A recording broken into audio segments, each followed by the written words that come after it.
Allahumma salli wa sallim wa zid wa barik wa an'im ala abdika wa rasulika habibina wa nabiyina Muhammad. Ya Allah, semoga salawatmu, semoga salammu, semoga berkah dan nikmatmu senantiasa kau tambahkan untuk hamba kekasihmu, untuk Nabi kita Muhammad sallallahu alaihi wasallam, dan untuk keluarga beliau, untuk istri-istri beliau, untuk Khadijah, untuk Aisyah, untuk Hafsah, untuk Ummu Salamah, dan untuk yang lainnya. Dan semoga salawat itu bersambung untuk putra-putri Rasulullah sallallahu alaihi wasallam dan para sahabat Nabi yang mereka adalah orang-orang yang dicintai oleh Rasulullah sallallahu alaihi wasallam. Amma ba'd. Tanggal berapa hari ini?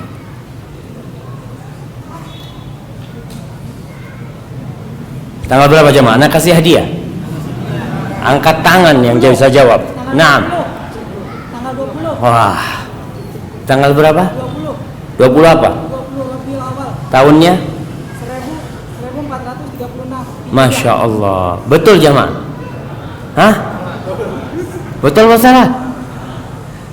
Betul tanggal 20. 20. Bukan 19. 19 Tadi pagi 19. Barakallahu fikum. Fadal, ana masih ngelihat di Nurul Iman. Tanggalannya masih tanggalan Masehi, mah. Jadi ikut tahun baru juga menurut Iman. Jadi paling enggak nanti gantilah Hijriah. Baik, siapa yang bisa nyebutkan tanggalan kita nih, tanggalan umat Islam? Yang pertama sampai yang terakhir urut. Naam, fadal. Muharram, Safar, Rabiul Awal, Rabiul Tsani, Jumadal Ula, Jumadal Tsaniyah, Rajab, Sya'ban, Ramadan. Masya Allah, barakallahu fikum. Kirim ke belakang. Masya Allah, jazakallahu khair, barakallahu fikum. Baik jemaah, kita mulai kajian kita. Apa temanya? Ketika berhadapan dengan syaitan. Siapa yang pernah berhadapan dengan syaitan? Anak kasih hadiah. Nah, fadl, nggak apa-apa. Mungkin di jalan ketemu syaitan dia. Nggak ada. Jadi kita gimana kajiannya tentang berhadapan syaitan? Nggak ada yang pernah berhadapan dengan syaitan. Kita hampir tiap, masya Allah. Kapan ketemu bang?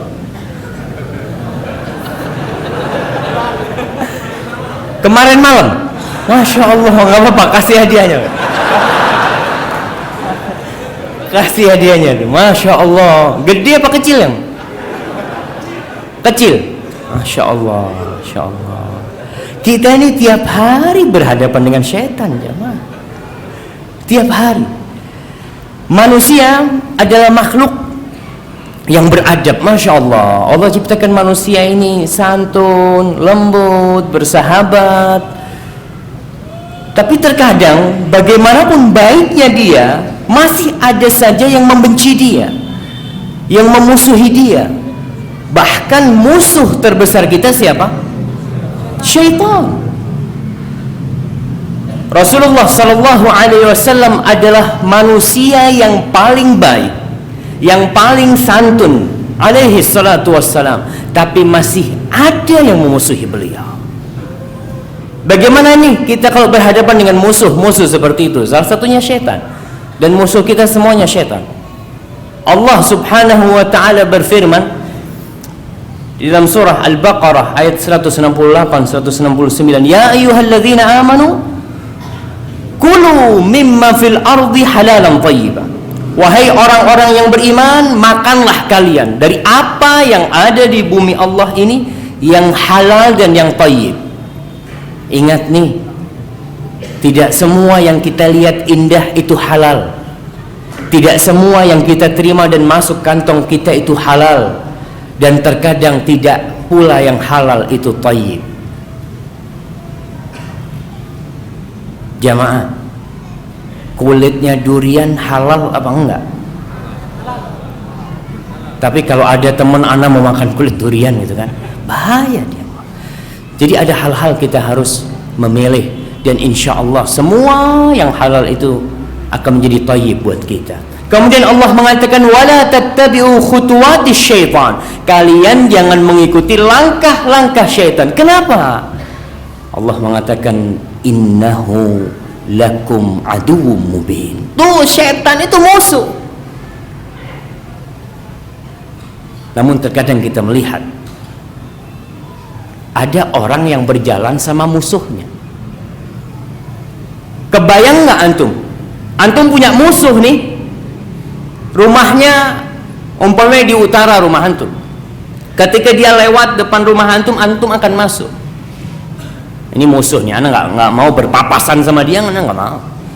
Karena merasa bermusuh. Tapi ada manusia yang menjadikan musuhnya teman, sohib, makan pakai tangan kiri, makan sama siapa? Sama syaitan. Dia makan gitu kan. Ente bermusuhan nggak sama syaitan? Oh, na'udzubillah. Ana tiap hari baca a'udzubillah minasyaitonirrajim. Tapi ternyata dia ikut gayanya syaitan. Dan Allah mengatakan tentang syaitan ini, innama ya'murukum bis-su'i wal fahsya wa an taqulu 'ala Allahi ma la ta'lamun. Yang selalu dibisikkan oleh syaitan itu adalah keburukan, kekejian, dan agar engkau berkata sesuatu yang tidak kau kenal. Ini yang terakhir bahaya jemaah. Berkaitan dengan orang mengatakan, berucap, berfatwa tentang sesuatu yang dia tidak punya ilmunya. Ini sangat berbahaya. Berapa banyak orang yang tersesat gara-gara fatwa. Orang ngomong, mencela, menjelek-jelekan tanpa punya ilmu. Maka dari itu tatkala kita hendak berbicara, hati-hati, jangan-jangan itu bisikan syaitan. Kita kalau nggak tahu, nggak punya ilmunya, bilang wallahu a'lam. Dan itu suatu keutamaan. Bahkan ulama-ulama terdahulu, masya Allah, dia itu selalu mewariskan kepada muridnya satu ilmu. Ilmu itu ucapan la adri, yang artinya aku nggak tahu. Terkadang seorang ketika di atas mimbar, ya, ketika menjadi seorang pendakwah, kemudian dia ditanya tentang sesuatu yang dia nggak tahu, dia malu mau ngomong nggak tahu. Entar jamaahnya kabur semua. Kalau anda ngomong nggak tahu, entar orang-orang ngomong nih ustadznya ilmunya kok cetek banget. Subhanallah jamaah.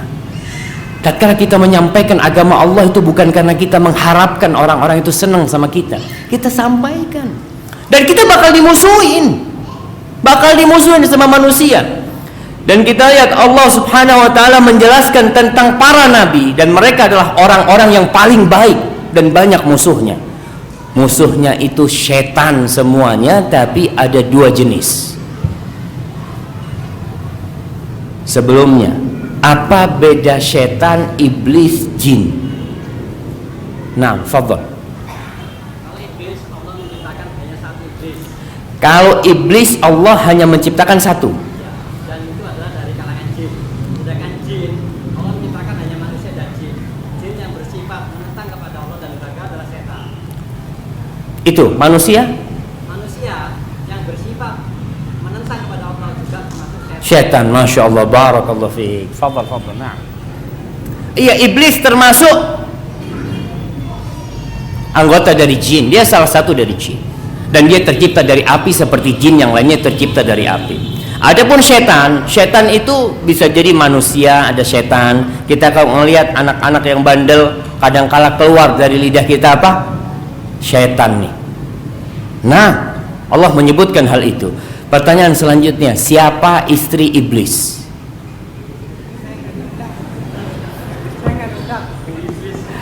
Nah, kita nggak ada yang tahu tuh istrinya iblis. Karena waktu dia kawin kita juga nggak dapat undangan tuh waktu itu. Naam, sahih. Allah Subhanahu wa taala berfirman, "Wa kadzalika ja'alna likulli nabiyyin aduwan." Dan begitulah kami jadikan bagi setiap nabi musuh. Setiap nabi ada musuhnya.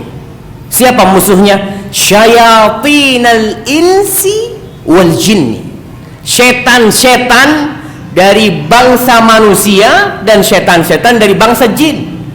Apa yang mereka lakukan? Yuhi ba'duhum ila ba'din zukhrufal qawli ghurura. Mereka saling mewahyukan, mereka saling membisikkan perkataan-perkataan yang menipu. Dan bisa antum baca sejarah bagaimana kehadiran iblis dalam perjalanan dakwah Rasulullah SAW.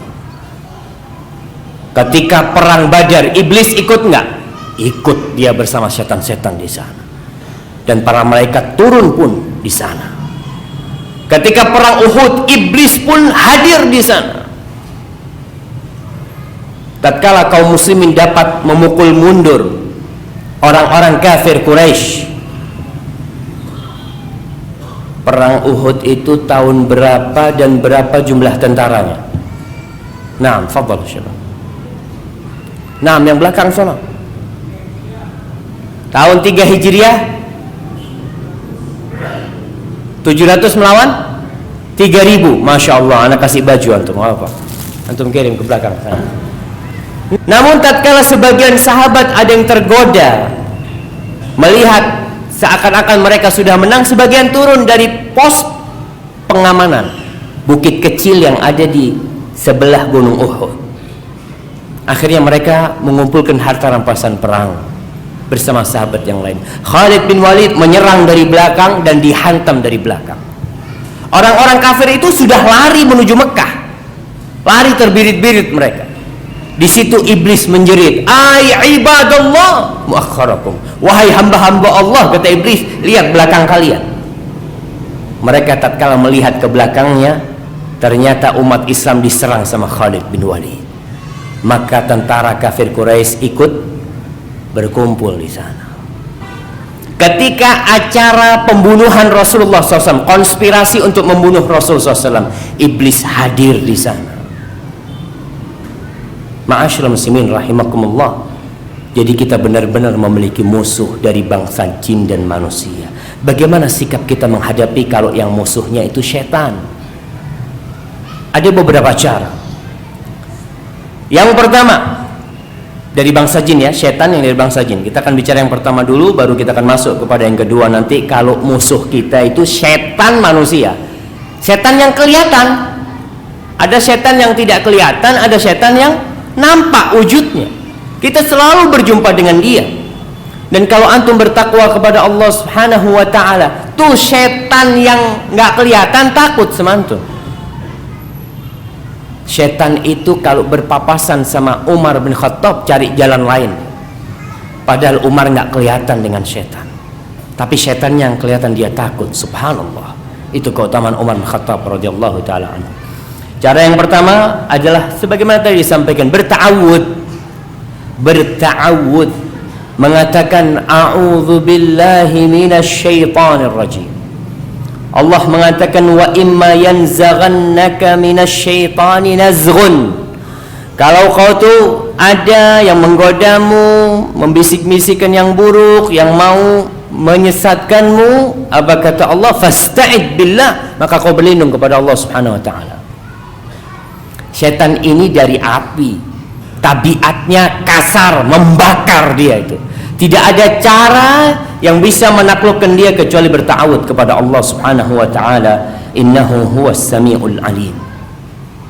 Dia itu Maha mendengar dan Maha melihat.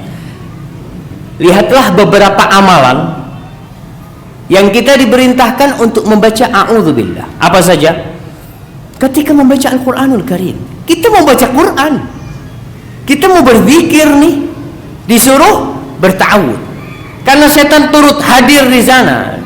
Dia mau membuat kita, subhanallah. Antum bayangkan, kita bisa nonton TV 1 jam, 2 jam, 3 jam.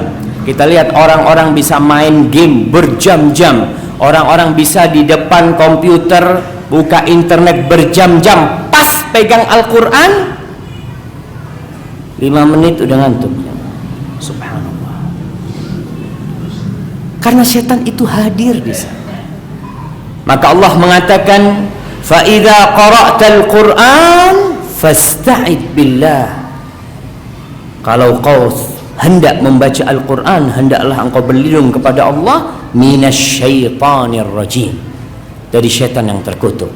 Maka kita disuruh berta'awudz. Kemudian ketika marah,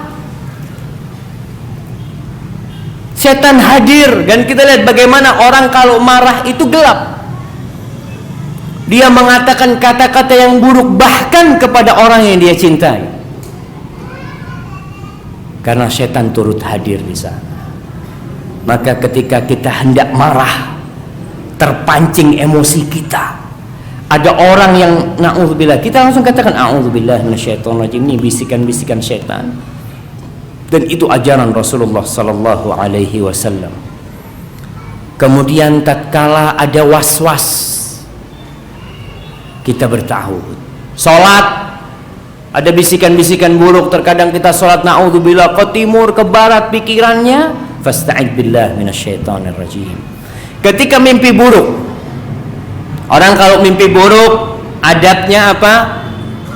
Berta'awudz sambil meludah ke kiri. Dia meludah, kemudian memindah posisinya. Bantalnya dibalik, ngadepnya dibalik, atau pindah tempat ketika dia mimpi buruk di sana. Kadang-kala ada mimpi dikejar-kejar setan. Kemudian jangan diceritakan kepada orang. Tidak semua yang kita lihat dalam mimpi kita ceritakan kepada orang. Sudahlah kau mengatakan a'udzubillah minasyaitonirrajim, moga mimpi buruk itu tidak terjadi.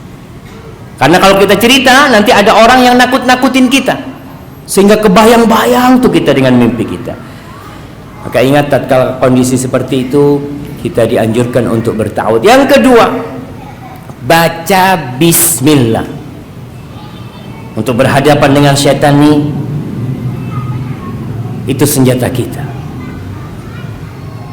Rasul sallallahu alaihi wasallam mengajarkan kepada kita, kalau masuk rumah baca bismillah. Banyak di antara kita karena merasa itu sudah rumahnya, dia masuk nggak ada bismillah, nggak ada salam, setan ikut bersama kita. Rasul sallallahu alaihi wasallam mengatakan, idza dakhala ar-rajulu baitahu, kalau seseorang masuk ke rumahnya dia, fadzakarallah inda dukhulihi wa inda ta'ami, kemudian dia mengingat Allah ketika masuk rumah dan ketika dia makan.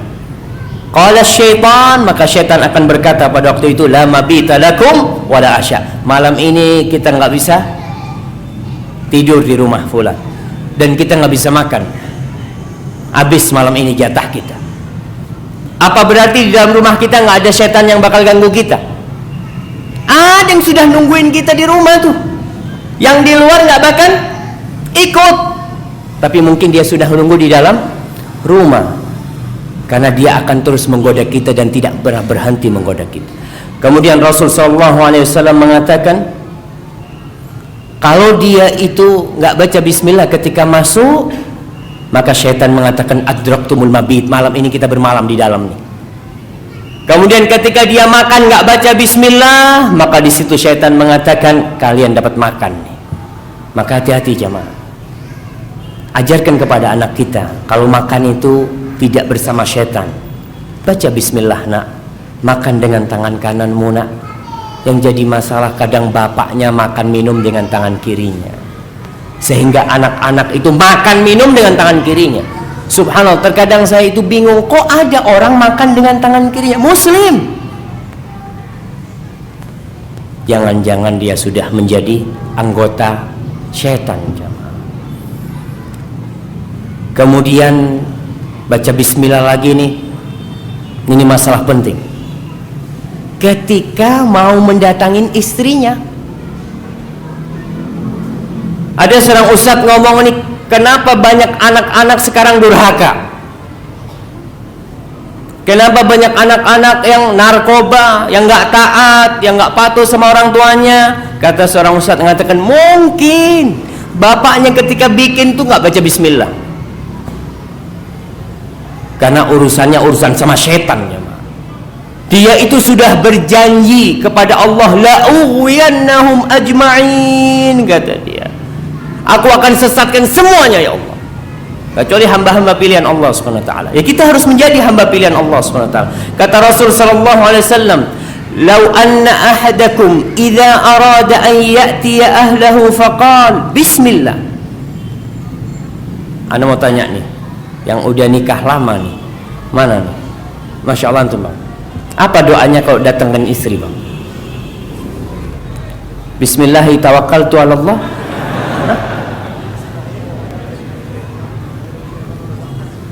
Allahumma jannibna syaitan ma razaqtana. Masya Allah, Masya Allah. Fadal bang. Masya Allah. Alhamdulillah ada yang hafal jemaah. Ada yang apa? Rasulullah SAW mengatakan kalau seseorang hendak mendatangi istrinya, lalu dia berkata, Allahumma jannibna syaitan wa jannibis syaitan ma razaqtana. Ya Allah, jauhkan kami dari syaitan dan jauhkan syaitan dari rizki yang bakal kau berikan kepada kami. Kalau dapat anak tuh, apa kata Rasulullah SAW? Fa innahu in yuqaddar bainahuma walad. Kalau Allah takdirkan dari hubungan itu ada anak, lam yadurrahu syaitanun abadan. Syaitan gak akan bisa godain dia. Kebanyakan kita kalau datangan istri kita itu nafsu, lupa sama a'udzubillahi minasyaitonirrajim, lupa baca bismillah. Jangan-jangan syaitan ikut dalam hubungan itu jemaah. Hati-hati. Harus belajar. Ustaz, ana nih umur sudah 53 tahun kok baru sekarang dengar doanya Ustaz gitu kan. Jadi waktu bertahun-tahun tuh nggak pernah baca doa tuh, bikin anak tuh.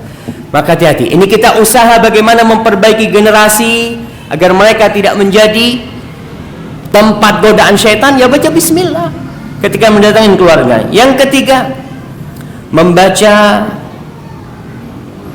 Qul a'udzu birabbil falaq dan Qul a'udzu birabbin nas. Kapan? Ketika tidur, selesai sholat dan dalam kondisi-kondisi yang menegangkan. Dan kita tahu Rasulullah SAW setiap mau tidur ya, beliau baca Qul huwallahu ahad, Qul a'udzu birabbil falaq, Qul a'udzu birabbin nas. Kemudian ditiupkan ke tangannya, kemudian dia mulai menjaga dirinya, mengusapkan ke seluruh tubuh untuk jaga diri dari syaitan. Karena kita tatkala benar-benar bermusuhan dengan syaitan, Allah mengatakan fattakhidhuhu aduwa, jadikan syaitan itu musuh. Ya kita harus memang benar-benar musuhan. Apa saja cara menghadapi dia kita lakukan. Salah satunya dengan baca itu sebelum tidur. Rasul sallallahu alaihi wasallam, Uqbah bin Amir mengatakan, baina ana asiru ma'a Rasulillah sallallahu alaihi wasallam. Ketika pada suatu saat aku berjalan bersama Rasulullah sallallahu alaihi wasallam, bainal juhfati wal abwa, di antara Juhfa dan Abwa. Juhfa ini udah dekat Jeddah, Abwa itu tempat dimakamkannya ibunda Rasulullah sallallahu alaihi wasallam.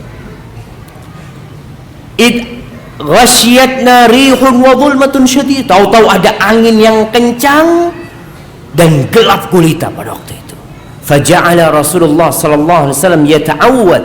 Ketika itu Rasulullah SAW berta'awud, mengatakan a'udzu birabbil falaq, a'udzu birabbin nas. Qul a'udzu bil falaq sama Qul a'udzu birabbin nas. Lalu dia berkata, ya Uqbah, wahai Uqbah, ta'awwad bihima. Bayangkan dalam kondisi seperti itu kadang-kala setan itu hadir. Kita berlindung kepada Allah Subhanahu wa taala. Kata Rasul kepada Uqbah, ta'awwad bihima. Famwada muta'awwidun bimithlihima. Enggak ada tempat berlindung atau senjata untuk berlindung yang lebih dahsyat dari kedua itu.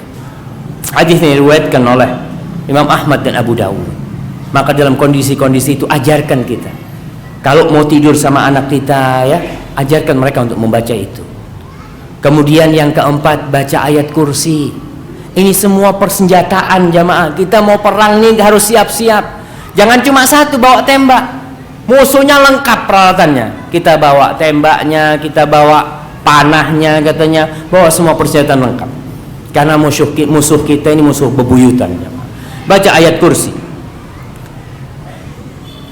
Abu Hurairah radhiyallahu taala anhu pernah dipasrahi oleh Rasulullah SAW untuk jaga zakat. Zakat fitrah disebutkan di sana. Kemudian ketika dia jaga malam hari, tahu-tahu ada orang yang mencuri, ngambilin makanan itu. Ketangkap oleh Abu Hurairah. Ketika ditangkap oleh Abu Hurairah radhiyallahu taala, dia mengatakan, tolong aku, keluargaku miskin, nggak bisa makan, lepaskan aku. Abu Hurairah kesian. Ya udah, mungkin dia benar-benar orang yang membutuhkan. Dilepas. Ana minum dulu jamaah ya, bismillah.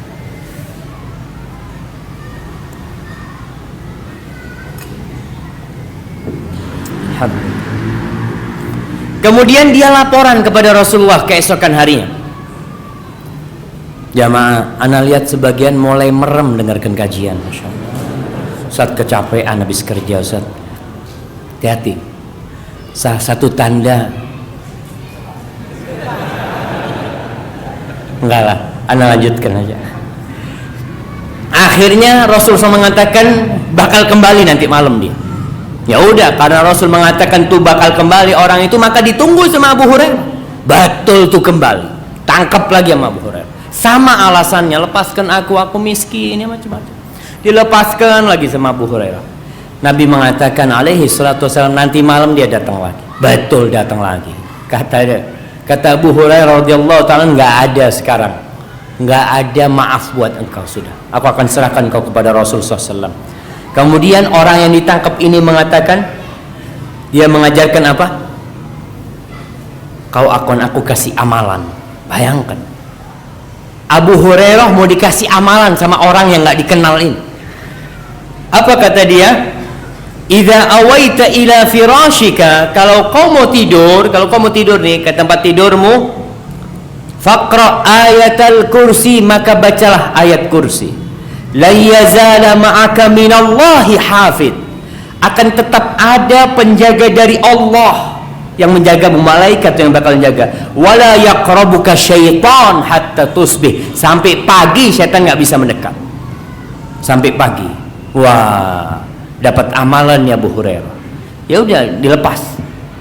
Amalan itu ditanyakan kepada Rasul SAW, katanya, apa kata Rasul SAW? Sadaqaka wa huwa kadzub. Yang dia sampaikan itu benar, tapi dia itu pembohong. Dzaka syaitan. Yang datang tuh tiap malam tuh setan, kata Rasulullah sallallahu alaihi wasallam. Jadi tolonglah bapak-bapak, kalau enggak ibu-ibu, kalau mau tidur ya, jangan dibiarkan anaknya tidur sendirian. Karena anak-anak udah gede ya, temenin dia baca ayat kursi, temenin dia baca 3 surat terakhir dalam Al-Quranul Karim. Setelah itu biarkan dia. Anak itu pandai merekam, jamaah.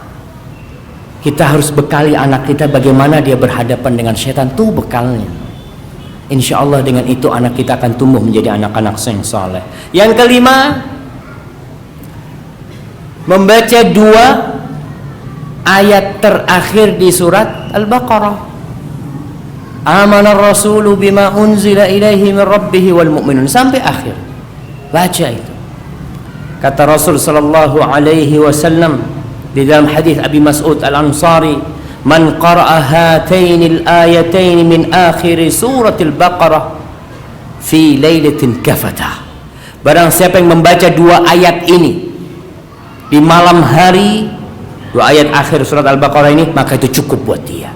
Dia akan dijaga oleh Allah Subhanahu wa taala. Akan terlindungi dia dengan apa yang dia baca aja. Maka tambahkan ini yang kita baca. Ustaz, ana udah tua Ustaz, nggak hafal Ustaz. Usahakan untuk menghafal. Karena godaan setan itu besar, jemaah. Banyak kita terjerumus ke dalam kemaksiatan, melakukan dosa-dosa. Gara-gara kita nggak pernah membentengi diri kita dari setan. Kita kalau hidup kita itu diisi dengan bismillah, dengan a'udzubillah, dengan ayat Al-Quran. Tatkala ada dorongan-dorongan untuk melakukan kemaksiatan, itu akan menghalangi kita paling tidak. Kita punya pegangan, syaitan nggak bisa bergerak. Maka baca itu. Yang belum hafal, hafal ini. Sekarang ini sarana untuk menghafal udah mudah sekali ya. Minta tolong sama temen, tolong kau bacain, yang punya HP, rekam. Berapa menit? 1 menit mungkin udah. Setiap mau tidur dia dengarkan, sambil diikuti terus, insya Allah seminggu 2 minggu akan hafal. Bagi yang belum hafal, tapi insya Allah jamaah Masjid Nurul Iman ini kalau melihat wajahnya, insya Allah orang-orang yang hafid, karena itu persiapan kita jamaah. Yang keenam, baca surat Al-Baqarah baca surat Al-Baqarah. Kata Rasul sallallahu alaihi wasallam dalam hadis riwayatkan Imam Muslim, la taj'alu buyutakum maqabir. Jangan jadikan rumah kalian itu kuburan. Gimana tuh? Orang-orang yang menjadikan rumahnya kuburan, mereka adalah orang-orang yang ngajinya cuma di masjid. Anak ngaji saat di masjid, sholat anak di masjid. Jangan dijadikan kuburan. Ke rumah cuma buat tidur. Rasul sallallahu alaihi wasallam mengatakan khairu salatir rajuli fi baitihi illa al-maktubah. Sebaik-baiknya salat seorang lelaki itu di mana? Di rumahnya, kecuali yang 5 waktu. Jadi kalau salat qabliyah usahakan di rumah, salat duha di rumah, ba'diyah di rumah, kemudian witir di rumah. Ada orang yang borongan semuanya, ba'diyah witirnya di masjid semuanya sudah. Sampai rumah Anda tinggal tidur, Ustaz. Ya jadi kuburan tuh rumahnya. Karena apa? Terkadang istri kita ini dalam kondisi datang bulan nggak sholat. Jadi di rumah kita seminggu nggak ada sholat. Kalau kita semua sholatnya di masjid, maka jangan jadikan kuburan rumah kita. Jadi usahakan habis sholat ke masjid, ba'diyahnya di rumah. Apalagi yang punya anak ya, usahakan tuh bapak tuh, karena terkadang anak itu bingung ngelihat ibunya nggak sholat. Dia, ibu kok nggak sholat? Biasanya sholat. Tapi kalau ada bapaknya yang sholat, si anak akan terlupakan dengan ibunya. Mungkin anak kecil itu akan ikut sholat di samping bapaknya, yang perempuan, yang laki, maka ingatin sholat. Membaca surat Al-Baqarah ini kata Rasul sallallahu alaihi wasallam, jangan jadikan rumah kalian kuburan. Inna syaitana yanfiru minal baitil ladzi tuqra'u fihi suratul Baqarah. Rawahu Muslim. Setan itu kabur dari rumah yang dibacakan surat Al-Baqarah. Usahakan ada rumah-rumah yang katanya ada penunggunya, ada jinnya. Ada. Sebagian setan itu hadir di rumah kita, tinggal di sana. Apalagi rumah kosong dulunya, dia tinggal di situ. Baca Al-Baqarah. Ada sebagian orang yang ngundang orang baca surat di rumahnya, baca Quran di rumah. Yang punya rumah makan di warung. Oh, udah selesai baca, nih kasih duit gitu kan, makasih. Akhirnya ketika orang-orang pada pulang, setannya ngeliat tuh, nah ini udah nggak ada yang baca tuh. Kita nih seharusnya ingin keselamatan diri kita, ikut baca. Kita mungkin tadarus, kita kalau baca sendiri Ustaz, kalau baca sendiri anak berat Ustaz, Al-Baqarah ini boleh sama istrinya, boleh tadarus sambil diperbaiki tajwidnya, baca bareng, subhanallah, agar rumah kita selamat jamaah dari setan, agar kita tidak tidur bersama setan di rumah kita itu. Yang ketujuh, banyak-banyak berzikir dengan membaca Al-Quran, dengan membaca subhanallah walhamdulillah wa la ilaha illallah wallahu akbar. Apa ajalah zikir-zikir kita baca. Kata Rasul sallallahu alaihi wasallam dalam hadis riwayat Imam Bukhari dan Muslim, man qala la ilaha illallah wahdahu la syarika lahu lahul mulku wa lahul hamdu wa huwa ala kulli syai'in qadir fi yaumin mi'ata marrah. Barang siapa yang membaca la ilaha illallah wahdahu la syarika lah lahul mulku wa lahul hamdu wa huwa ala kulli syai'in qadir 100 kali, di pagi harinya dia baca 100 kali. Apa kata Rasul sallallahu alaihi wasallam? Kanat lahu adla asyra riqab. Dia akan mendapatkan pahala seakan-akan membebaskan 10 budak. Pahala membebaskan 10 budak.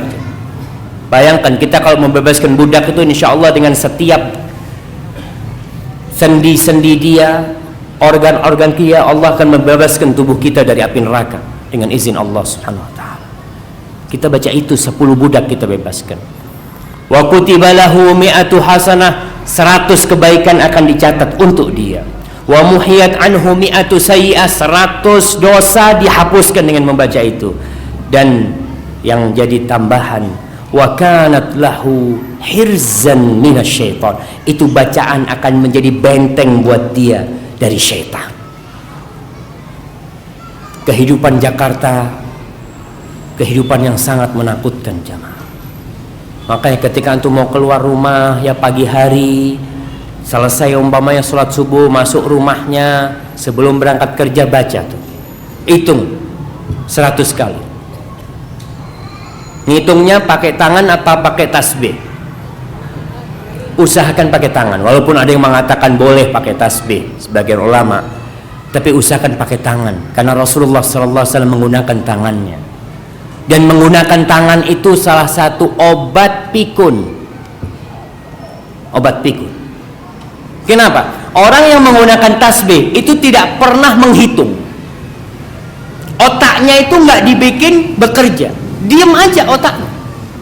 Dia cuma jalan, oh selesai udah. Pokoknya sampai pentolan selesai. Selesai, betul. Akhirnya orang-orang tua itu kesian. Orang-orang yang pikir untuk usahakan jangan menggunakan tasbih. Kita akan menghitung. Subhanallah, mau subhanallah, atau mau pakai ruas-ruas jari, kita akan menghitung. Karena kalau kita lupa, hilang hitungannya. Dan kita bingung udah berapa nih. Tapi kalau kita tasbih, terkadang tasbihnya jalan, dia di sana. Zikirnya jalan, pakai pikirannya nggak jalan. Ininya jalan, dia mikir macam-macam. Ya usahakan ketika berzikir itu kita mencontoh Rasulullah SAW dengan tangan kita membaca la ilaha illallah wahdahu la syarikalah 100 kali. Boleh nggak lebih? Berapa? Sampai berapa? Bebas jamaah. Rasul SAW mengatakan dia akan dijaga dari pagi sampai sore. Berarti sore itu kita harus baca lagi karena penjagaan itu sudah selesai. Walam ya'ti ahadun bi afdal mimma jaa illa rajulun amil aktsar minhu.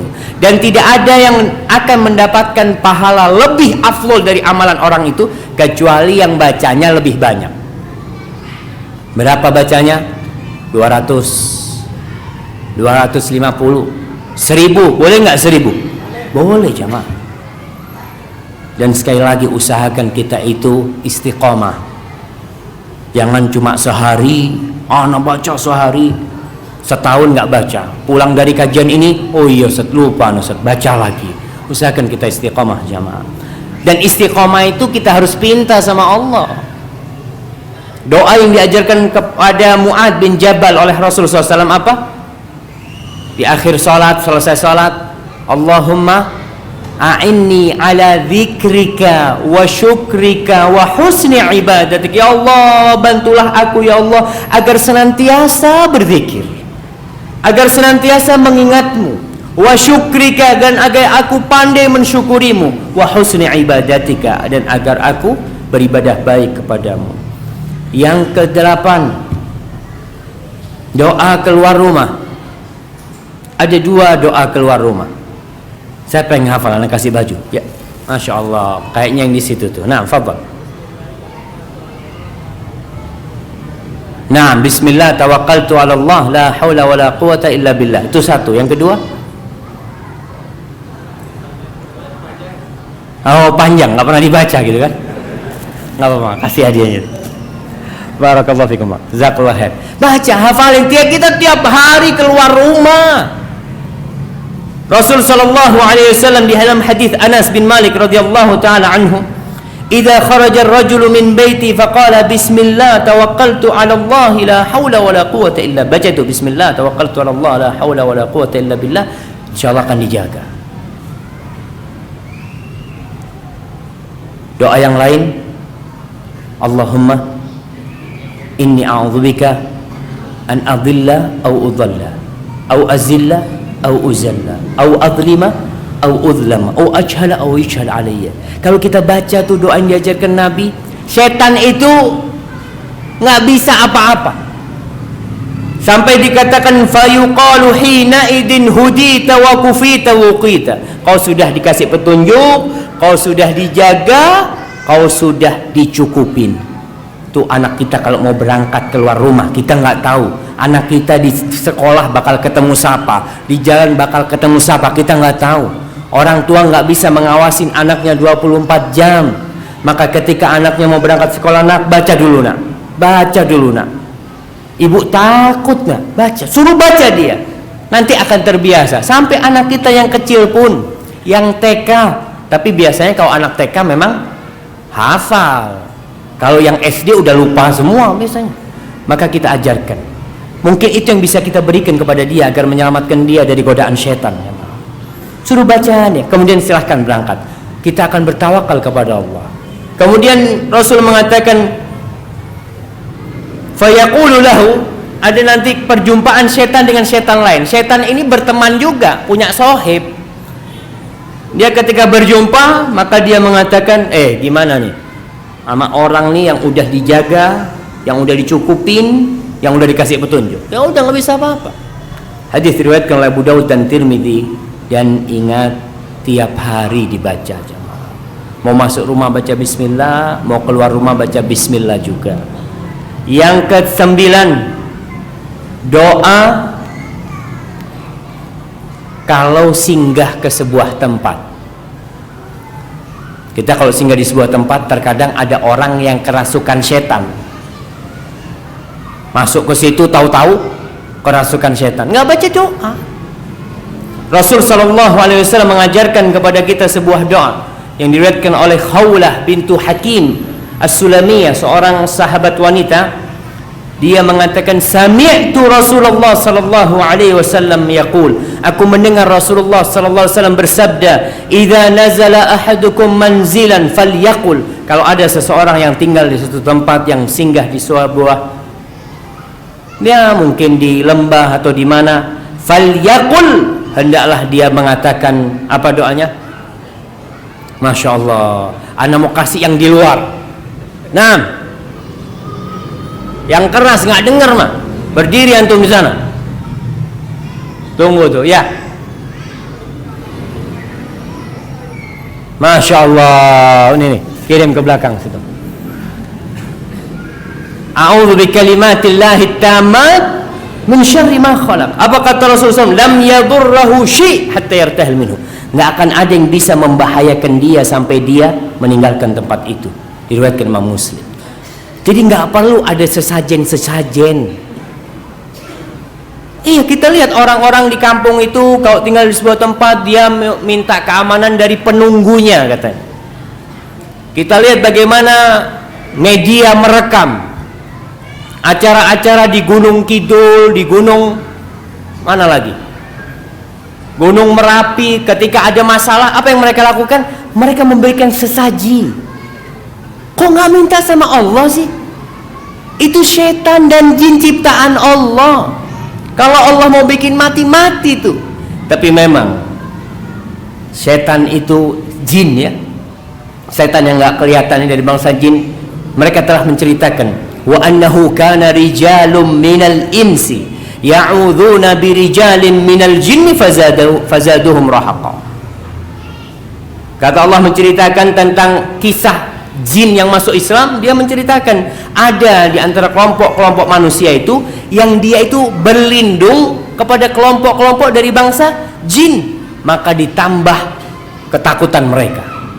Ketika nggak ada sesajen, tabrakan dibikin sama dia. Memang kadangkala kita lihat di sebuah tempat, katanya di perempatan umpamanya ya, sering terjadi tabrakan, sering muncul apa? Gunduru. Ada yang lewat, kadangkala perempuan, kadangkala apa. Siapa mereka? Jin.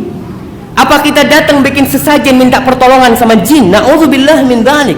Ini termasuk penghambaan kepada selain Allah Subhanahu wa taala. Kalau meminta tolong kepada Allah Subhanahu wa taala. Kau butuh pertolongan, memintalah kepada yang bisa memberikan pertolongan.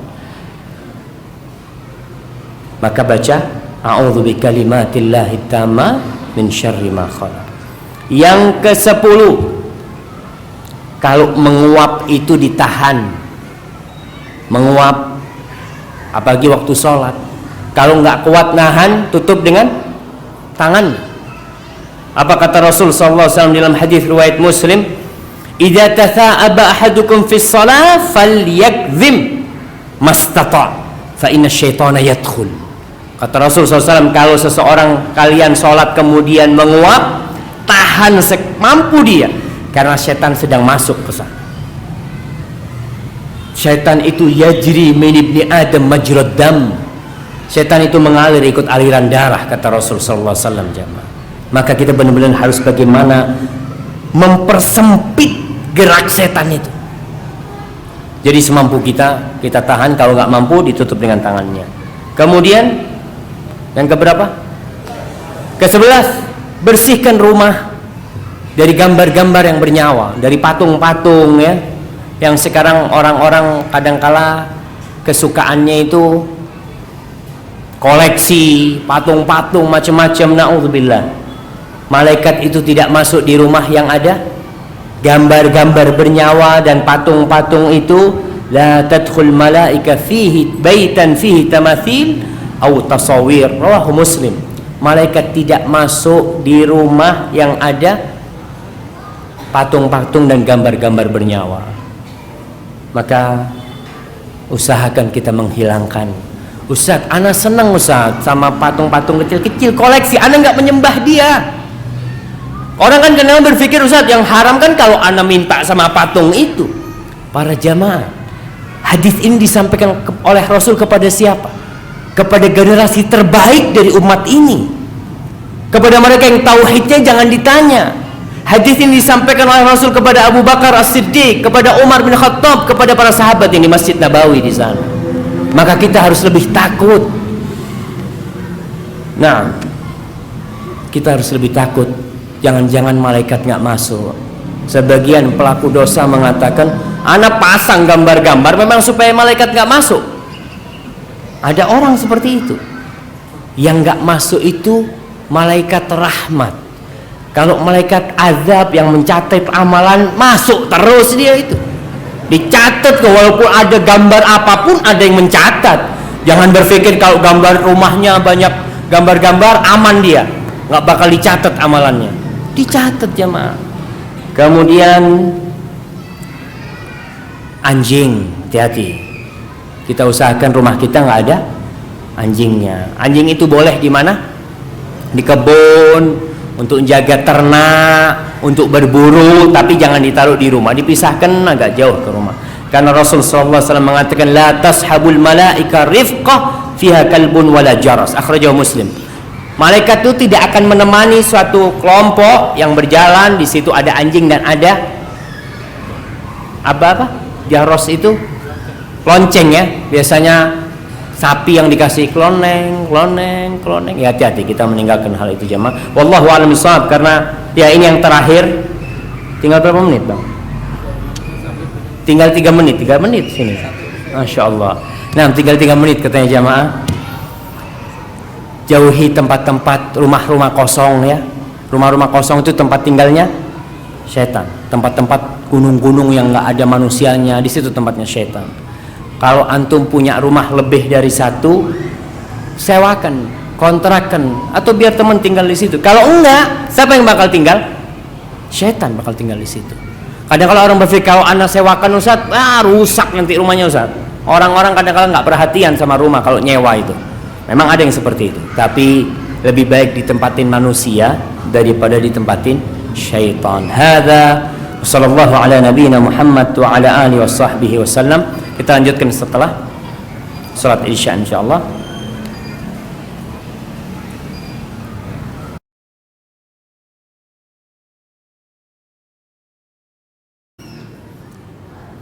Alhamdulillah wassalatu wassalamu ala Rasulillah wa ala alihi wa ashabihi wa man wala, amma ba'd. Mungkin kalau bisa maju ke depan sedikit, maju jamaah.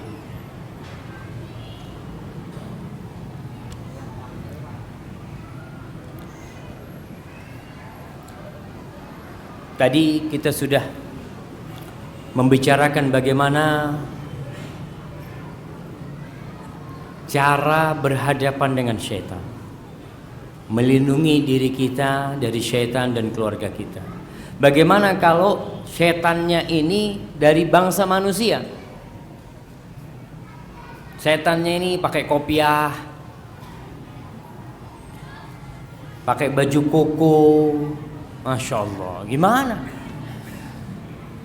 Allah subhanahu wa ta'ala telah menjelaskan semua yang dibutuhkan oleh manusia dalam Al-Quranul Karim.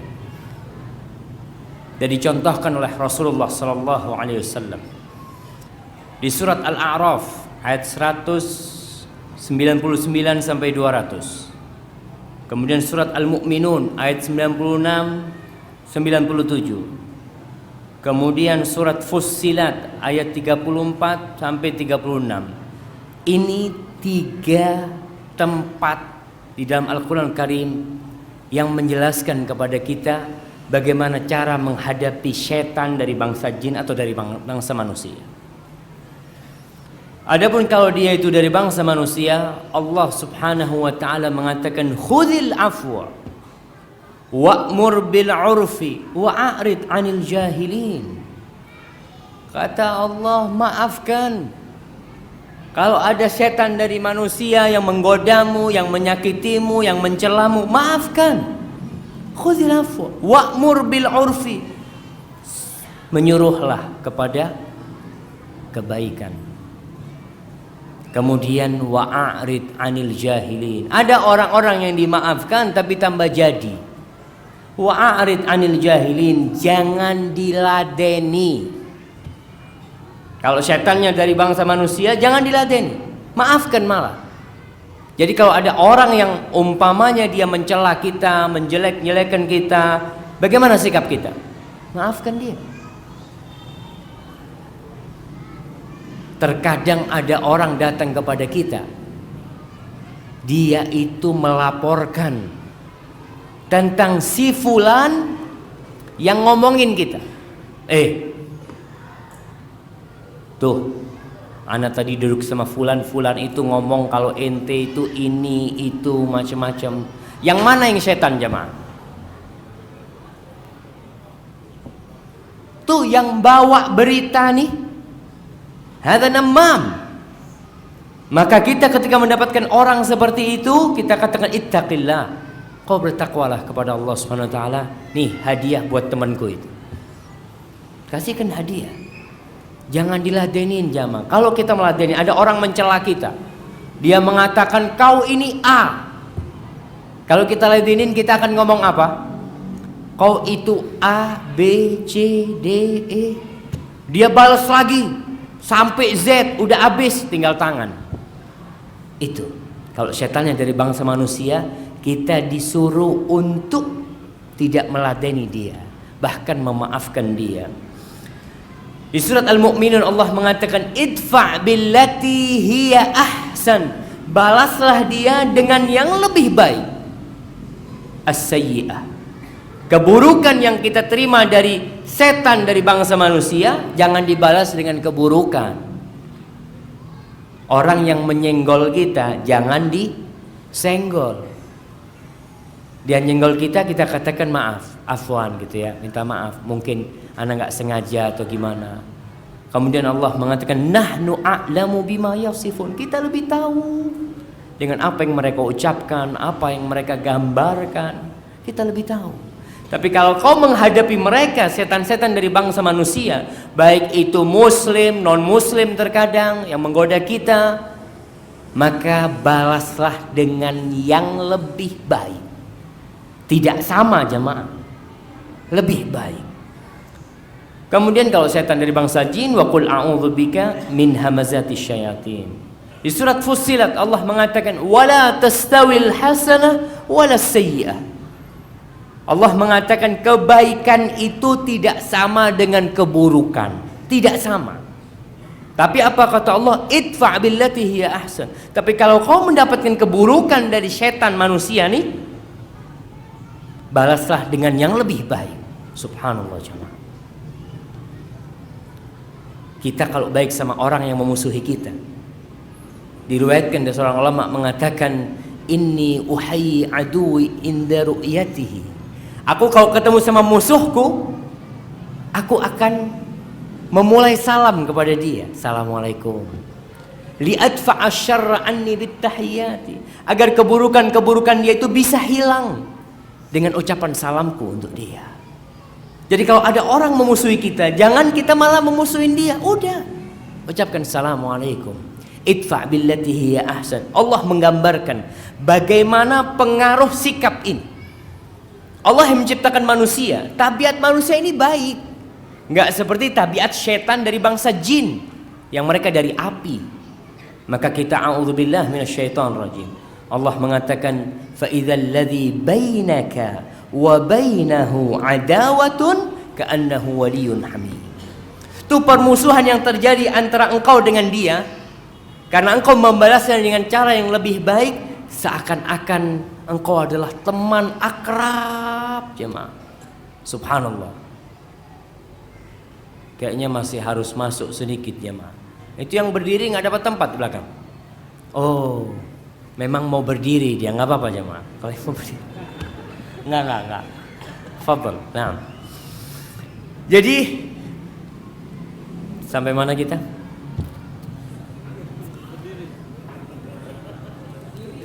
Naam. Seakan-akan teman akrab kita.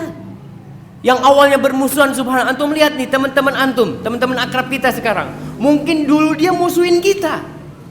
Tapi gara-gara kita terus berbuat baik sama dia, kita senyum, kita ajak dia, kita punya rezeki, kita berbagi, subhanallah, dia tahu-tahu jadi teman akrab kita. Ahsin ilan nasi tasta'bid qulubahum la talama malakal insana ihsanu. Berbuat baiklah kau kepada manusia itu. Orang berbuat buruk, kau berbuat baik. Kebaikan itu akan membuat orang jahat jadi baik. Kita akan pegang dia ketika kita berbuat baik terus sama dia. Mau nggak mau tabiatnya itu akan kembali asal. Dia memang orang baik manusia ini. Subhanallah. Kullu mauludin yuladu 'alal fitrah. Semua diciptakan, dilahirkan di atas fitrah. Tapi yang jadi masalah nggak gampang, Ustaz. Masa ada orang mencerca kita, mencela kita, kita kasih hadiah? Ini benar-benar butuh perjuangan. Kata Allah Subhanahu wa ta'ala, "Wa ma yulaqqaha illa alladzina sabaru."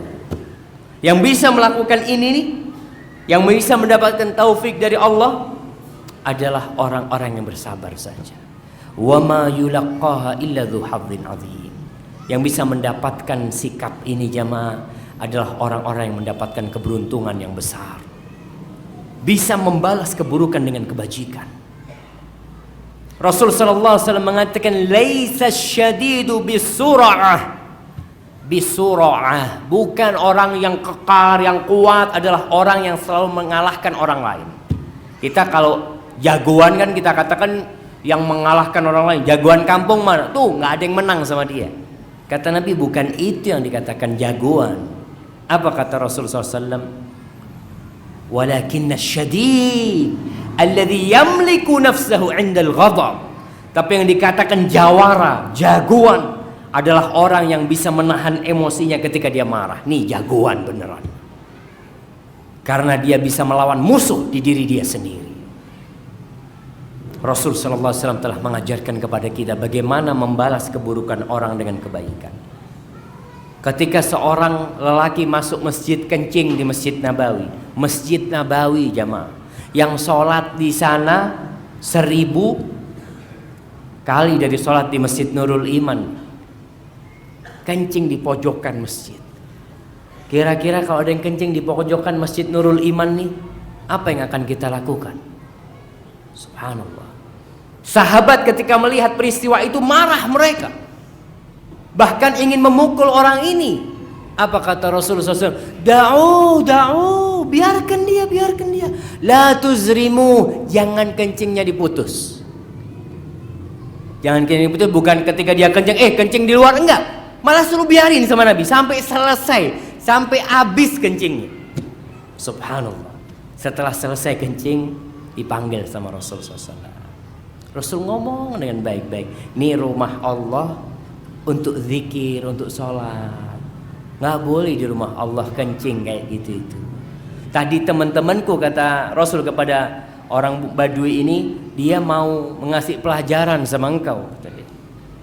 Akhirnya karena kebaikan Rasul, orang ini mengatakan asyhadu an la ilaha illallah wa asyhadu anna Muhammad Rasulullah.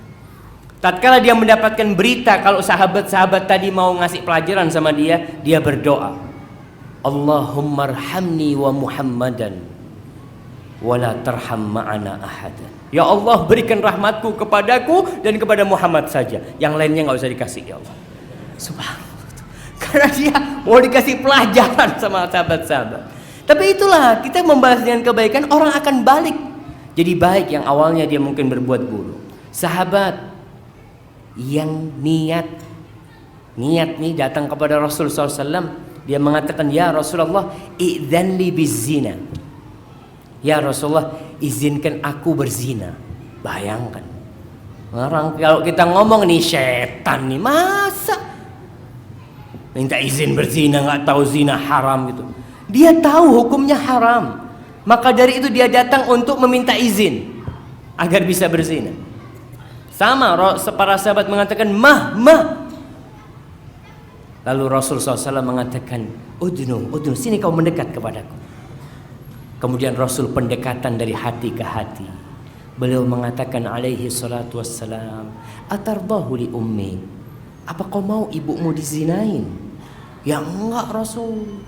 Apa kau mau anakmu dizinain? Enggak. Adikmu kau mau dizinain? Enggak. Bibimu mau dizinain? Enggak. Orang juga nggak mau ibunya dizinain, anaknya dizinain. Karena kita berzina, kalau seorang berzina dengan siapa dia? Dengan anaknya macan? Enggak, sama anaknya manusia. Sebagaimana kita nggak suka ibu kita ada yang berzina dengan ibu kita, ada yang berzina dengan adik kita, sama bibi kita, sama anak kita, maka kita harus membenci berzina. Akhirnya Rasulullah SAW menepuk dada sahabat ini, Allahumma tahhir qalbahu wa hassin farjahu. Ya Allah, bersihkan hatinya dan jaga kemaluan dia. Subhanallah. Akhirnya sahabat ini mengatakan, tidak ada perbuatan yang lebih aku benci daripada zina.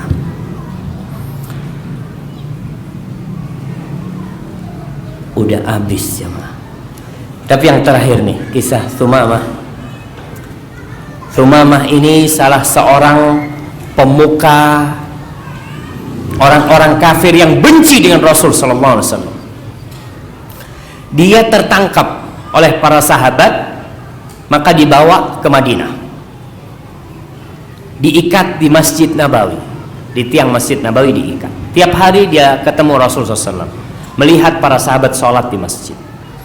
Kemudian Rasul setiap lewat itu mau sholat, didatengin Thumamah ini. Ma indaka ya Thumamah, apa yang kau miliki wahai Thumamah? Maka Thumamah mengatakan, indi khair ya Muhammad, aku memiliki banyak kebaikan wahai Muhammad. In taqtulni taqtul dzadamin, kalau kau membunuh aku, maka yang kau bunuh adalah darah yang terhormat. Memang dia orang terhormat di kaumnya. Wa in tun'im ala syakin, tapi kalau kau membebaskan aku, maka sebenarnya engkau membebaskan orang yang pandai bersyukur. Kemudian wa in kunta turidul mal, kalau kau kepingin harta, fasal minhu ma syi'ta, berapa kau minta aku kasih. Karena dia orang kaya di kampungnya. Maka Rasul ketika mendengarkan ucapan itu ditinggal, beliau sholat ya. Terus besok dijumpain lagi sama Rasul SAW. Rasul tanya lagi, ma indak ya Thumamah, apa yang kau miliki wahai Thumamah? Kembali dia mengatakan, ma qultu lak, apa yang telah aku ucapkan kemarin, kalau kau membebaskan orang yang pandai bersyukur. Ditinggal lagi sama Rasulullah SAW. Akhirnya keesokan harinya, hari ketiga, Thumamah ini hari ketiga kan di situ hidup melihat Rasul SAW, melihat para sahabat. Rasul datang lagi hari ketiga mengatakan, ma indak ya Thumamah, apa yang kau miliki wahai Thumamah? Thumamah mengatakan, indi ma qultu laka, apa yang sudah aku sebutkan kemarin itu yang aku miliki. Nabi SAW mengatakan, atliqu Thumamah, bebaskan Thumamah, suruh dia pulang. Suruh dia pulang. Dia cuma punya 3 pilihan, nggak ada masuk Islam. Pilihannya apa? Dibunuh silahkan, dibebaskan tanpa tebusan, atau dibebaskan dengan tebusan harta. Rasulullah kata, udahlah bebaskan dia, suruh pulang. Akhirnya Thumamah dibebaskan, dia tidak pulang jamaah. Dia berangkat ke sebuah tempat yang dekat masjid, ada air di sana, ke kebun, dia mandi di sana. Thumma dakhala al-masjid. Kemudian dia masuk ke Masjid Nabawi. Dia menyumpahi Rasulullah SAW untuk mengatakan asyhadu an la ilaha illallah wa asyhadu anna Muhammadan Rasulullah. Dia masuk ke masjid, disuruh pulang malah masuk ke Masjid Nabawi. Subhanallah, akhlak Rasulullah SAW. Kemudian Thumamah mengatakan, ya Muhammad, wallah, wahai Muhammad, demi Allah, ma kana 'alal ardi wajhun abghada ilayya min wajhi. Tidak ada wajah di muka bumi ini yang lebih aku benci daripada wajah. Kemudian dia mengatakan, faqad asbaha wajhuka ahabbal wujuh ilayya. Sekarang wajahmu adalah wajah yang paling aku cintai. Kemudian dia mengatakan, wallahi ma kana dinun abghada ilayya min dinik. Demi Allah, tidak ada agama yang lebih aku benci daripada agamamu. Faqad asbaha dinuka ahabbud din ilayya. Sekarang agamamu adalah agama yang paling aku cintai. Baru 3 hari kumpul Rasul sallallahu alaihi wasallam. Kemudian dia mengatakan, wallahi ma kana baladun abghadu ilayya min baladik. Demi Allah, tidak ada negeri yang lebih aku benci daripada negerimu ini. Sekarang negerimu adalah negeri yang paling aku cintai. Subhanallah. Kemudian Thumamah cerita, wahai Rasulullah, aku ketika ditangkap oleh pasukanmu itu, aku kepingin berangkat umroh. Orang-orang Arab berangkat umroh mereka di atas agama Nabi Ibrahim sudah bercampur dengan kesyirikan. Tapi dia Utsman mengatakan, aku waktu itu mau berangkat umroh tapi ditangkap sama pasukanmu. Famadza tara? Terus pendapatmu gimana? Apa aku umroh atau balik ke negerinya? Rasul memberikan kabar gembira kepada dia, lalu mengatakan, berangkatlah kau umroh. Berangkat umroh Thumamah. Kita lihat sikap dia bagaimana bisa berubah dari yang sangat membenci menjadi sangat mencintai Rasul sallallahu alaihi wasallam. Ketika sampai kota Mekah, orang-orang Mekah sudah mendengar keislaman Thumamah. Kenapa kok mereka mendengar? Karena Thumamah ini tokoh utama di masyarakatnya, pemimpin di masyarakatnya Thumamah. Jadi kalau orang seperti itu masuk Islam, maka beritanya akan cepat tersebar. Orang-orang kafir mengatakan kepada Thumamah, sabaud, kau murtad kau dari agama. Apa kata Thumamah? La, aku enggak murtad. Walakin aslamtu ma'a Muhammadin Rasulillah sallallahu alaihi wasallam. Tapi aku masuk Islam bersama Muhammad sallallahu alaihi wasallam. Lalu Thumamah ketika diancam sama orang-orang kafir, dia mengatakan, wala wallahi la ya'tikum minal yamama habbatu hintah. Demi Allah, tidak akan sampai ke Mekah ini satu butir gandum pun, hatta ya'dzana fiha Nabi sallallahu alaihi wasallam, sampai Nabi Muhammad memberikan izin untuk sampai hintah itu ke sini. Subhanallah. Dia memboikot penduduk Mekah, jemaah. Karena orang Mekah mau dapat gandum dari mana? Dapatnya dari luar kota Mekah. Dan penghasil gandum terkenal adalah Yamama. Maka subhanallah, akhirnya Rasulullah SAW melihat Mekah kelaparan. Bayangkan, penduduk Mekah itu pernah memboikot Rasulullah SAW hampir 3 bulan, 3 tahun. Sampai sahabat itu makan daun-daunan. Ketika ada kesempatan untuk memboikot penduduk Mekah, Rasul tidak memboikot mereka sallallahu alaihi wasallam.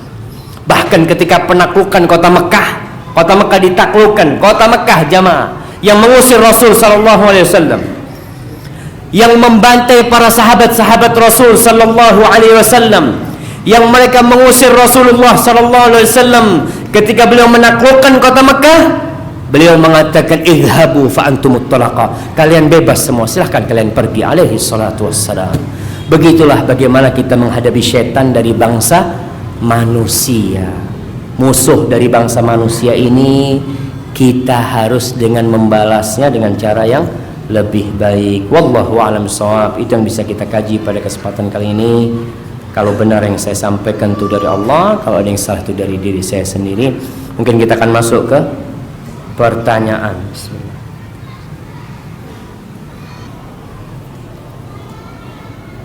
Naam. Ini ada pertanyaan tentang ruqyah. Saya melihat akan ada, udah selesai pelatihan ruqyah belum? Pokoknya yang ruqyah kayaknya tanyakan yang sama ahli ruqyah jemaah.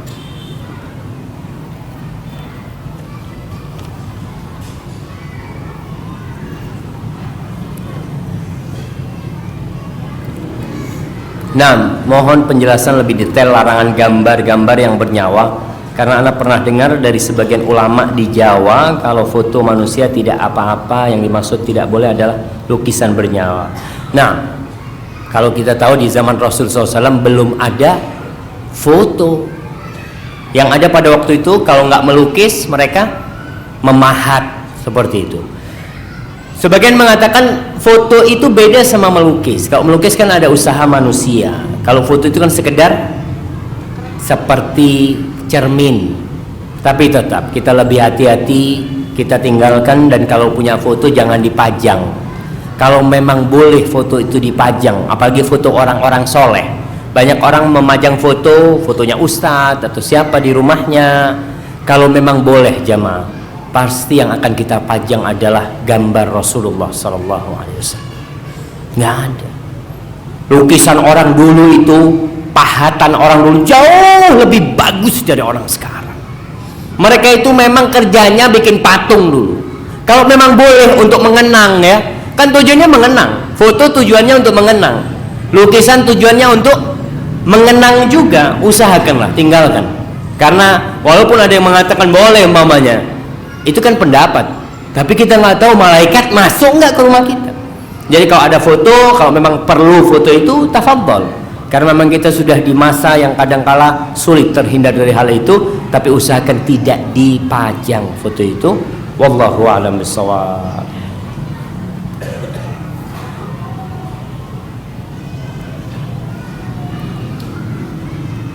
Nah, dikatakan tadi baca Al-Baqarah dapat mengusir setan dari rumah.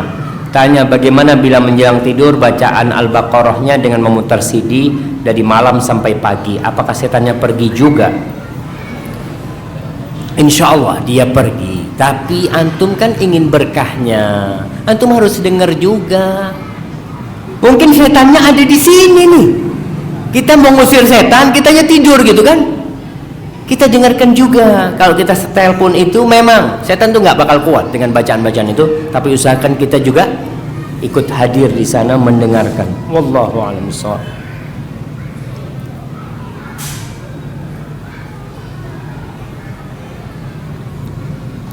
Bagaimana upaya kita untuk menghadapi manusia-manusia, teman atau saudara yang kelakuan dan kehidupannya masih sering melakukan kemungkaran secara baik-baik dan penuh hikmah? Dakwakan terus atau tinggalkan mereka. Subhanallah jamaah, banyak orang benci dengan sunnah. Tidak sedikit orang yang membenci Rasulullah SAW karena dia tidak kenal dengan Rasulullah SAW. Maka tugas kita bagaimana menyampaikan kebenaran ini kepada dia dengan gambaran yang benar. Orang-orang kafir, mereka mendapatkan gambaran tentang Rasulullah SAW, gambaran yang buruk. Apalagi saya dengar ada lagi sekarang di Prancis yang membuat karikatur atau gimana tentang Rasulullah SAW. Orang-orang barat itu takut karena setiap harinya orang yang masuk Islam itu berbondong-bondong.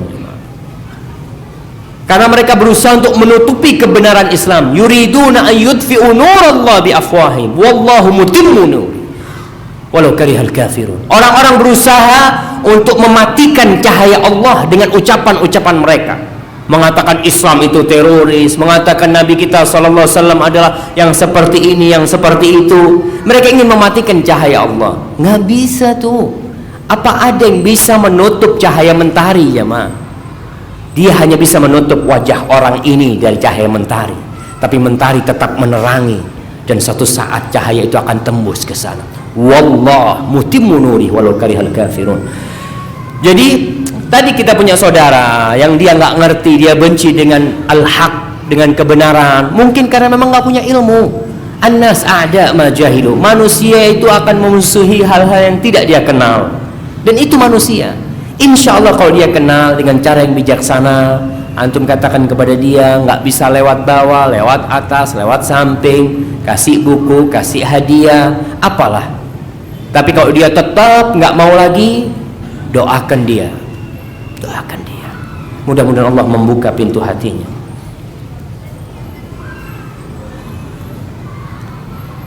Assalamualaikum warahmatullahi.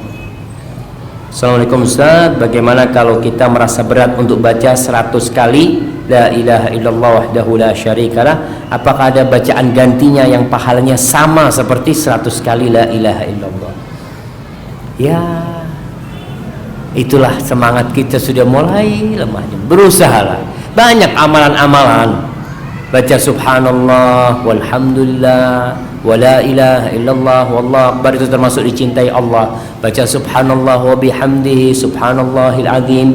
Baca la ilaha illallah saja, bacalah bacaan itu, tapi nggak bisa nyaingin yang itu, kecuali antum lebih banyak baca hal itu jamaah. Wallahu a'lam bissawab.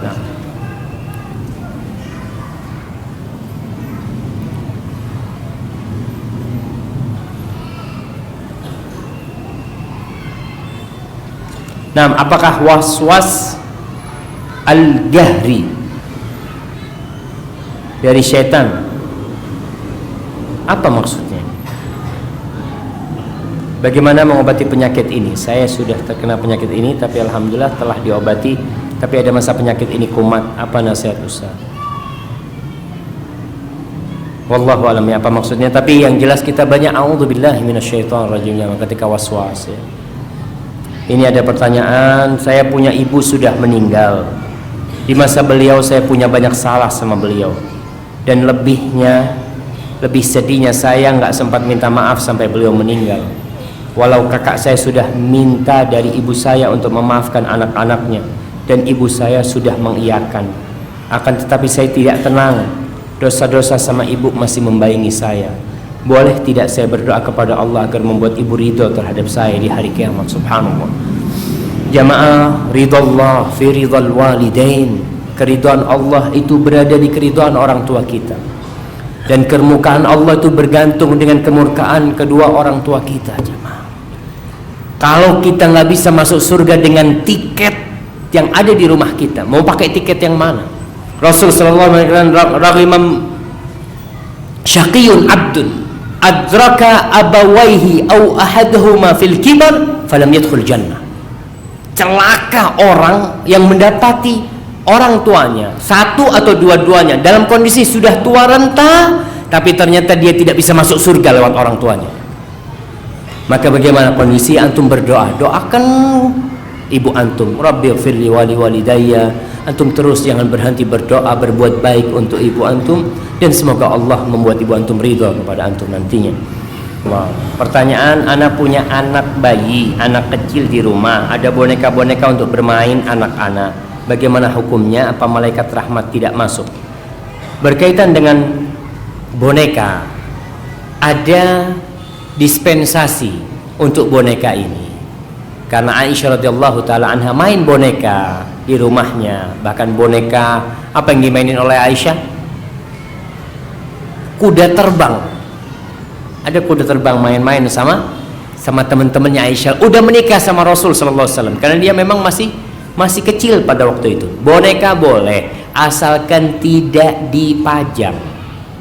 Bukan untuk pajangan, tapi untuk dimainkan. Kan ada orang punya boneka keliling ditaruh, sampai ibunya juga punya boneka khusus, boneka ibunya. Lah jamaah, jangan. Boneka itu buat anak kecil. Sekarang ini anak-anak SMA, remaja-remaja itu punya boneka, itu buat anak kecil, dan mungkin masa kecilnya kurang berbahagia, nggak tahu ya. Tapi wallahu alam, janganlah. Itu buat anak kecil, memang anak kecil butuh bermain seperti itu, tapi jangan dipajang. Wallahu a'lam bishawab.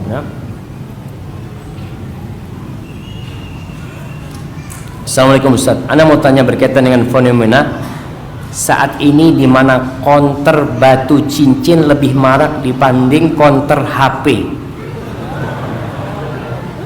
Bener jamaah? Enggak lah. Ana lebih banyak konter HP lah, tetaplah. Coba Anda tanya, Siapa di sini yang pakai cincin? Angkat tangan.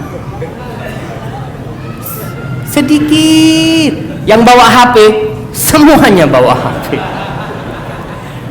Jadi kalau lebih marak kayaknya yang baru itu selalu booming ya biasanya, tapi sebentar gitu kan. Kemudian pertanyaannya, bagaimana pandangan Islam dan Sunnah terhadap fenomena tersebut? Apakah benar Rasulullah SAW membolehkan menggunakan cincin pada laki? Jika memang tidak boleh karena akan menimbulkan kesyirikan, maka setan jenis apa yang menghiasi hal tersebut? Masya Allah, setan jenis apa nih? Anak jadi bingung. Pakai cincin ini sunnah Rasul SAW. Nabi pernah pakai cincin dari emas awalnya, kemudian beliau buka dan beliau buang. Para sahabat semua pada membuang cincin. Lalu Rasul pakai cincin dari perak. Jadi pakai cincin dari perak, dan Nabi cincinnya itu ada tulisannya Muhammad Rasulullah di cincinnya itu, Rasulullah SAW. Ada yang pakai batu, ya bebas, batu akik nggak apa-apa. Sebenarnya itu batu jemaah, batu-batu indah, batu mulia mungkin orang biasa yang mengatakan kan. Ada permata, ada zamrud, ada yakut, ada apa-apa. Muncul manusia-manusia yang mereka dekat sama perdukunan. Dan saya masih ingat ketika SD, kita biasanya kalau hari Minggu itu jalan-jalan ke Pasar Loak. Itu ada yang jualan batu, kita nimbrung kan, ingin tahu nih, ini batu Sulaiman, ada hadamnya, ada yang jaga. Nanti kalau pakai batu ini, insya Allah nggak tabrakan. Masya Allah, ini batu Dawud. Pokoknya mereka bikin tuh batu-batu. Itu yang menyebabkan kesyirikan. Batu itu hanya perhiasan, bukan untuk gagah-gagahan ya. Karena memang orang menjadikan batu sebagai jimat. Ada yang namanya merah delima. Merah delima itu ada yang dari alam gaib jemaah. Ada enggak? Ada. Ada sebuah buku, jangan dibaca.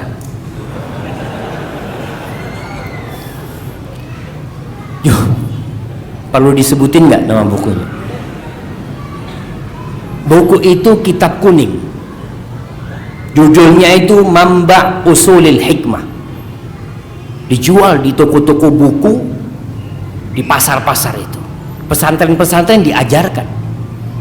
Di buku itu diajarkan cara untuk mendapatkan merah delima, cara untuk mensihir, bagaimana perempuan yang nggak suka sama suaminya jadi suka, bagaimana bos yang benci jadi tunduk. Itu buku kitab sihir jemaah. Tapi selalu ditambahin dengan ayat-ayat Allah, dengan rajah-rajah ya. Salah satunya dikatakan yang ingin mendapatkan merah delima itu suruh puasa berapa hari ya, apa 10 hari dia, kemudian nanti akan datang kepada dia itu singa atau macan hitam. Jangan takut, kau harus kokoh menghadapi dia, karena singa itu akan berubah menjadi manusia nanti, menjadi budak, dan di tangan budak itu ada merah delima. Kau ambillah dari tangan itu. Bayangkan, kitab kuning diajarkan di beberapa pesantren. Akhirnya orang bingung kan, Ustaz ini bahasa Arab Ustaz, ada tulisan Allahnya, selalu di akhir mengatakan wallahu a'lam. Wah, kalau Allahu a'lam kan ini bagus ini. Hati-hati. Jadi masalah batu ini, fenomena batu ini nggak apa-apa sebenarnya. Dulu jamaah, outlet parfum sedikit. Sekarang Masya Allah banyak toko-toko parfum itu ya. Dan memang Rasulullah SAW cinta dengan yang wangi-wangi. Dan antum nih yang kenal sunnah ini, contoh Rasul SAW harus wangi, apalagi di masjid. Masuk masjid habis makan jengkol, Allah ya Allah, andai kata aku tidak sholat di samping orang ini ya Allah. Aromanya Rasul SAW itu wangi. Pakai kalau harus makan jengkol, parfumnya itu yang banyak supaya kalah tuh aromanya. Itu sunnah yang seperti itu. Begitu pula cincin, nggak masalah pakai cincin, itu sunnah. silahkan yang bisa pakai cincin, tapi jangan berlebih-lebihan. Dan orang kan harus pakai batu yang mahal-mahal, nggak perlu. Antum cari depan rumah antum batu, bismillah. Iya jemaah, kan yang penting ada cincin Ustaz, kasih batu gitu. Dan yang sunnah pakai perak ya. Barakallahu fikum.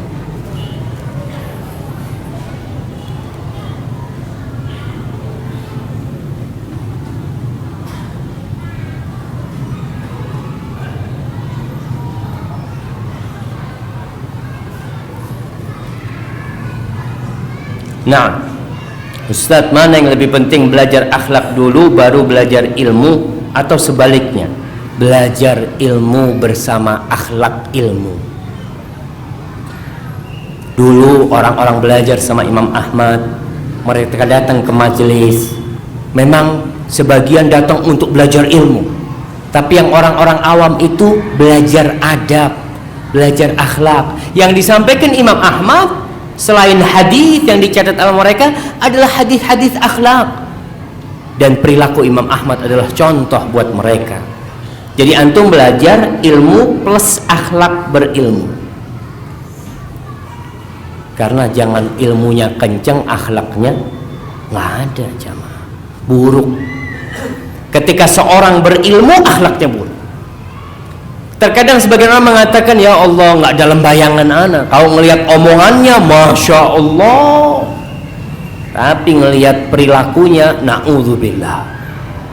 Dan sebagian orang yang udah ngaji, yang udah hafal hadis-hadis, yang udah kenal sunnah Rasulullah SAW, akhlaknya buruk terhadap orang tuanya, nggak baik sama ibundanya, nggak baik sama istrinya, sama suaminya, sama tetangganya. Tuh, Imam Bukhari mengarang kitab khusus, jemaah, kumpulan hadis-hadis Rasul SAW, judulnya Al-Adab Al-Mufrad, tentang etika dan akhlak yang disendirikan.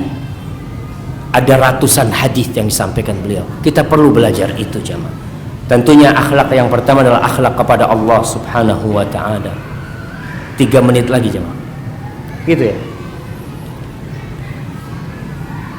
Nah, ini bagaimana caranya menjaga keistiqomahan dalam menjalankan ibadah. Ya, kita kadangkala biasanya tuh ketika baru ngaji, masya Allah, di mana ada kajian datang, dapat setahun 2 tahun mulai itu luntur tuh. Itu manusiawi. Maka tatkala kita ingin menjaga keistiqomahan, jangan pernah lidah kita kering dari zikrullah. Zikir terus sama Allah SWT. Mungkin kita nggak datang kajian, tapi lidah kita terus berzikir, insya Allah kita terus terjaga. Yang kedua, cari teman yang baik, cari teman-teman yang ngajak kita kepada ilmu, kepada amal, kepada ibadah. Itu insya Allah kita bisa istiqamah dan jauhi tempat-tempat kemaksiatan. Wallahu a'lam bishawab.